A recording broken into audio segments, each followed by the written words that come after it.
Kalian tahu dalam kajian kitab ini terdapat kata haras. Apa itu haras? Haras itu adalah berhubungan intim. Lalu bagaimana ya berhubungan intimnya? Bismillahirrahmanirrahim. Assalamualaikum warahmatullahi wabarakatuh. Bismillah, alhamdulillah, wassalatu wassalamu ala rasulillah.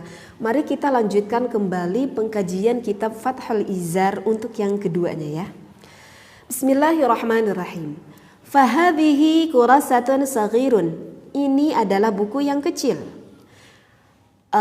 Hajmuha yang juga kecil bentuknya, latifun syakluha dan juga kecil formatnya, jalilun qadruha tetapi agung pangkatnya, azimun naf'uha yang besar sekali manfaatnya, tashtamilu yang mencakup ala fawaida muhimmatin tata'allaku bi ba'di malin nikahi, yang mencakup tentang beberapa faidah yang penting yang berhubungan dengan sebagian apa yang ada di dalam nikah.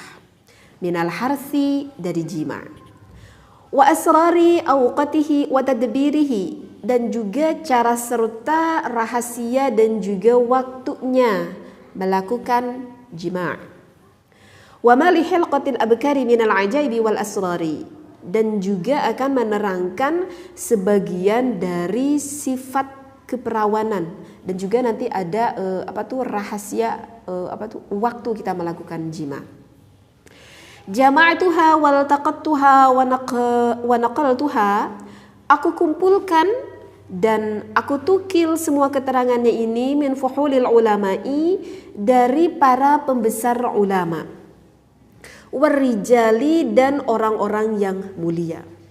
Mannahumullahu ta'ala binailil fauzi wal ifdali, semoga Allah memberi kepada mereka meraih keberuntungan dan anugerah yang banyak. Wasamaituha, dan aku beri nama buku ini bi Fathul Izari, dengan nama Fathul Izar, artinya adalah membuka sarung.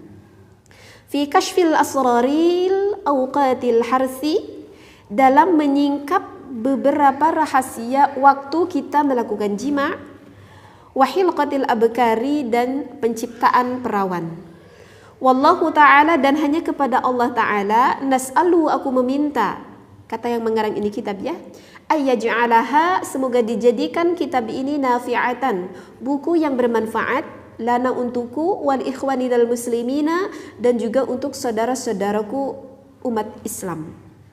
Wa yaj'alaha, dan dijadikannya kitab ini dakhiratan lana, sebagai simpanan yang baik untukku, wali walidina, dan juga kedua orang tuaku, yauma la yanfa'u malun wala banunun, di mana pada hari itu tidaklah berguna harta dan juga anak. Illa man atallahu biqalbin salimin, kecuali orang-orang yang datang kepada Allah dengan hati yang bersih, yang selamat gitu ya. Min afatil qalbi, dari segala penyakit hati, wasu'idz dzununi, dan juga buruk berprasangka kepada Allah. Nah, mungkin itu kitab yang saya baca ya, lughawinya, maka akan saya sedikit diterangkan apa yang sudah saya baca barusan.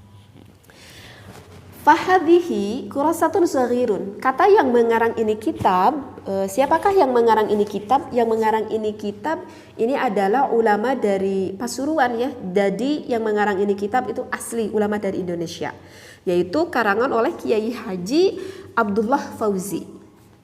Menurut beliau ini merupakan kurasah yang kecil ya, buku ataupun kitab yang sangat kecil sekali. Bisa kita lihat ini kecil sekali ya, bahkan cuman hanya ada sampai 16 halaman saja.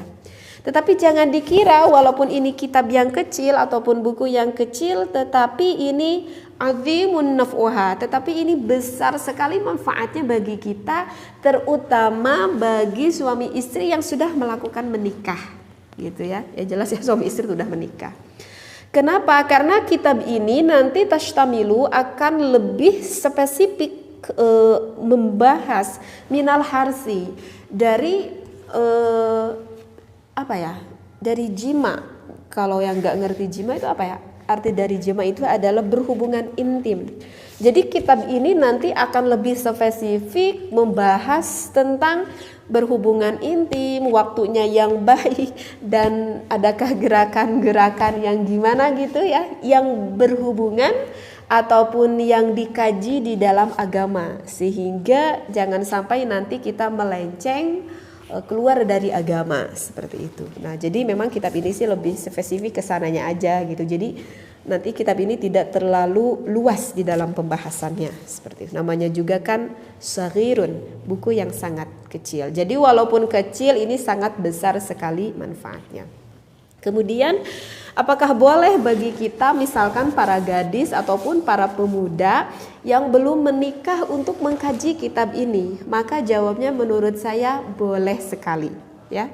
Boleh sekali selama para pemuda ataupun para gadis yang sudah cukup umur dewasa untuk memahami akan ilmu ini gitu ya.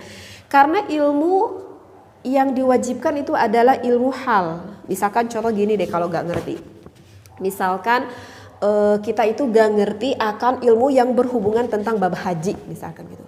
Apakah kita berdosa karena kita itu gak ngerti ilmu yang berhubungan tentang bab haji? Selama kita belum melakukan haji ya kita gak berdosa. Kita gak mengerti akan ilmu tentang bab haji tersebut begitu. Tetapi jika misalkan kita akan berangkat melakukan ibadah haji, tentu kan kita melakukan ibadah hajinya itu harus sesuai dengan ilmu yang telah ditentukan oleh Allah dan juga Rasulullah SAW. Kan gak mungkin juga kita berangkat haji, kita di pesawat terbang baru kita mengkaji akan ilmu yang berhubungan tentang bab haji. Ya berarti kan kita sebelum kita melakukan haji beberapa bulan sebelumnya mungkin lah gitu, ataupun tahun sebelumnya kita lebih memperdalam ilmu tentang bab haji tersebut. Agar apa? Agar nanti kita berangkat kita udah siap ilmunya seperti itu. Jadi untuk para pemuda, untuk para gadis boleh kita mengkaji ini selama dia sudah dewasa untuk memahami ilmu ini, ya baik-baik saja menurut saya. Agar nanti ketika para pemuda dan gadis tersebut menikah dia tuh udah siap. Udah siap apanya? Udah siap ilmunya dong, yang sesuai yang ditentukan oleh agama Islam seperti itu.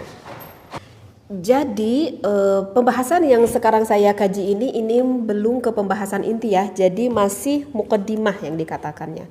Jadi masih muqaddimah. Jadi nanti di dalam kitab ini akan diterangkan rahasia keperawanan seperti gimana. Kemudian ada waktu yang baik kita melakukan berhubungan suami istri itu, ada waktunya enggak? Ada, nanti diterangkan. Terus ada beberapa posisi yang baik dan juga yang kurang dianjurkan seperti itu. Jadi ini lebih spesifik sih ke berhubungan intim ya di dalam kitab ini. Seperti itu ya. Nah, menurut pengarang ini kitab, beliau berdoa kepada Allah dan juga mendoakan kita.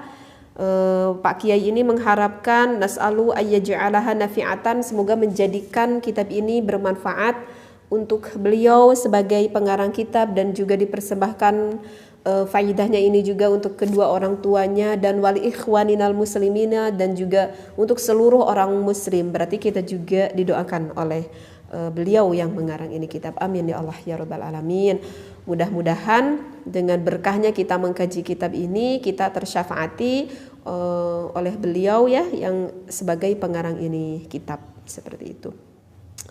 Yang mana kita itu yauman la yanfa'u malun wala banunun, yang mana tidak akan ada kemanfaatan baik harta baik anak sekalipun. Kapan tidak akan ada manfaat harta dan anak sekalipun? Yaitu ya jelas itu yaumul qiyamah, yaitu pada hari kiamat. Kecuali ilaman atallahu biqalbin salimin, kecuali orang-orang yang hatinya bersih, yang hatinya selamat gitu ya, yang min afatil qalbi wasu'idzununi, yang jauh dari segala penyakit hati dan juga jauh dari berprasangka buruk kepada Allah. Naudzubillah summa naudzubillahi min dzalik.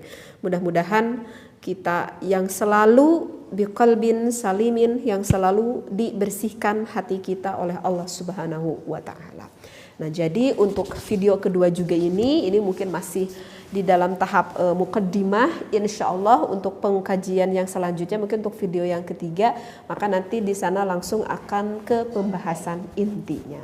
Wallahu a'lam wabillahi taufiq wal hidayah. Wassalamualaikum warahmatullahi wabarakatuh.